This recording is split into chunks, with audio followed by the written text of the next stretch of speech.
Buenas, mi nombre es Katherine, yo estudio psicología. La materia se llama agresión intrafamiliar y abuso infantil. El tema a tratar se llama evaluación pericial de testimonios en niños. Ahora bien, la evaluación pericial de testimonios realizada en el contexto de la investigación de delitos sexuales han tenido un amplio desarrollo en el ámbito o en las últimas décadas de la comunidad de ciencias forenses, realizándose algunos estándares básicos necesarios para la realización de esta labor. Además, esta evaluación busca obtener la mayor cantidad de informaciones con calidad con la realización de la menor cantidad de procedimientos. Por ende, respecto al estado mental del peritado o peritada, se debe tener presente que los requisitos para velar la información obtenida del entrevistado debe tener los conocimientos óptimos o los conocimientos concretos óptimos para realizar una entrevista. Ahora bien, le mencionaré lo que son los protocolos de Michigan en el 2003, en las cuales se señalan por algunos obstaculizadores del entrevistado o de la entrevistadora ciegas. Principalmente presentan lo que es la dificultad de proceder al rapport, por cuanto se desconocería las situaciones del evaluado y de sus intereses. También presentan la dificultad para introducir el tema de abuso, principalmente en los niños. Y por último, presentan la dificultad de elaborar hipótesis declarativas sobre las siguientes declaraciones de niños, niñas o adolescentes, al desconocer las informaciones existentes de estos. Ahora bien, le mencionaré algunos pasos de Sarkis-Surgier.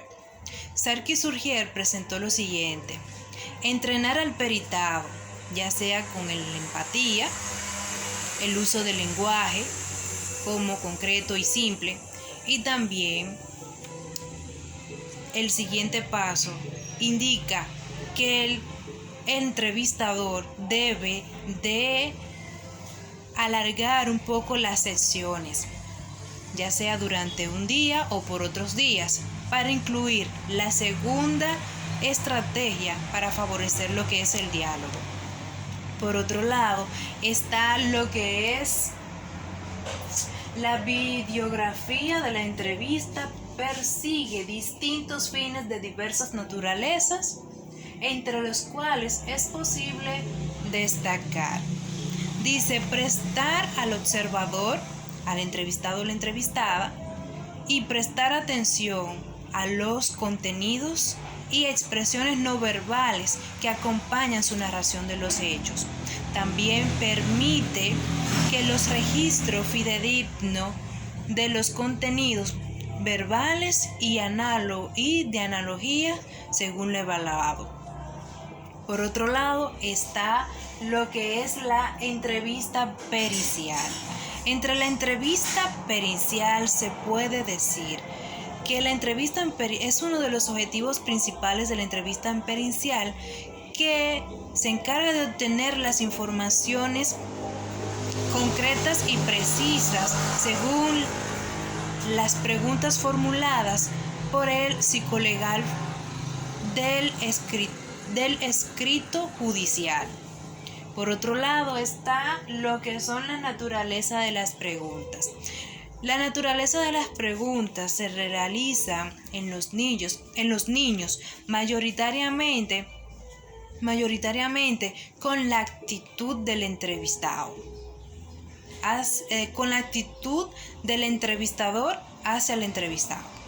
Por otro lado está lo que es para disminuir la influencia del entrevistador, es aconsejable, tener una actitud amable, no autoritaria, aconsejarle al evaluado o al entrevistado de que no se sabe, o sea, de que no tiene conocimiento de lo redactado de lo que el niño le ha dicho, para luego hacer lo que es una confrontación de informaciones. Por otro lado está el siguiente: pautas mínimas para la realización de la entrevista. Entre estas pautas mínimas para realizar una entrevista, principalmente se van llegando a lo que son las invitaciones y las preguntas abiertas. Entre estas pautas también podemos mencionar 5 para poder formular ciertas preguntas para una entrevista. Está: ¿qué pasó? ¿Cómo? ¿Dónde? ¿Quiénes? ¿O quién? Entre otras. Por otro lado, está lo que son las etapas de la entrevista. Entre las etapas de la entrevista se puede mencionar lo que es el rapport. El rapport, esta es una de las etapas que el entrevistador le desarrolla o le permite crear empatía al paciente. Mientras que la narración libre, esta es una de las etapas en las cuales se utiliza, donde el entrevistado toma la oportunidad o el derecho de tener las formas, vamos a decirlo así, de desahogo. Es una forma de desahogo hacia el psicólogo, en el cual se va sintiendo, claro está, donde el psicólogo aplicó lo que es el rapport, en el cual es la confianza, para así llegar a la siguiente etapa de la narración libre. La narración libre, vuelvo y repito, o reitero, mejor dicho, es donde el paciente se desahoga con forma coherente de los hechos sucedidos. Por otro lado está lo que es la exploración. La exploración es una de las etapas que también se utiliza en una serie de entrevistas. Es decir, o explico, mejor dicho, en el cual queda un toque o que no se ha profundizado tanto en las etapas anteriores, pues se explora un poco más para saber más de los hechos sucedidos de ese paciente. Por otro lado está la etapa de cierre. La etapa de cierre, como lo dice, esto es donde ya la entrevista ya ha culminado, es decir, donde ya se termina la entrevista aplicando las diferentes etapas que ya he acabado de mencionar. Por otro lado está los centros de entrevistas. Entre los centros de entrevistas, estos son espacios que se utilizan como ambientes, y también se puede utilizar tecnologías, entre otros. También está lo que son vamos a decirlo así, modalidades o bajo las modalidades en las cuales son el circuito cerrado de televisión y la cámara Hessel. Ok, ahora bien, definiré lo siguiente. El circuito cerrado de televisión, estos son uno de los pasos que el profesional o psicólogo utiliza para quedar evidencial lo redactado del paciente, en la cual hayan sufrido vulnerabilidad, víctima o testigo de delito penal, entre otros.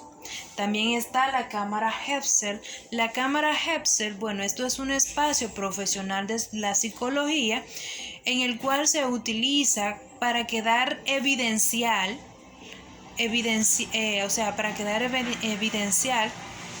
de las personas que han tenido o que han pasado por vulnerabilidad o testigo o violencia, entre otros. Por otro lado está lo que es el objetivo de los centros de entrevistas. Los centros de entrevista responden a una organización estructural basada en los fundamentos y estructura del sistema de justicia penal de la República Dominicana. Funcionamiento de los centros de entrevista. El funcionamiento de los centros de entrevista está descrito conforme a lo establecido en el protocolo amparado por la resolución del inicio del número 116-2010. Además, le daré a conocer algunos roles y responsabilidades durante las etapas específicas. Se puede mencionar la responsabilidad de la administración del centro, la coordinación o el coordinador del centro.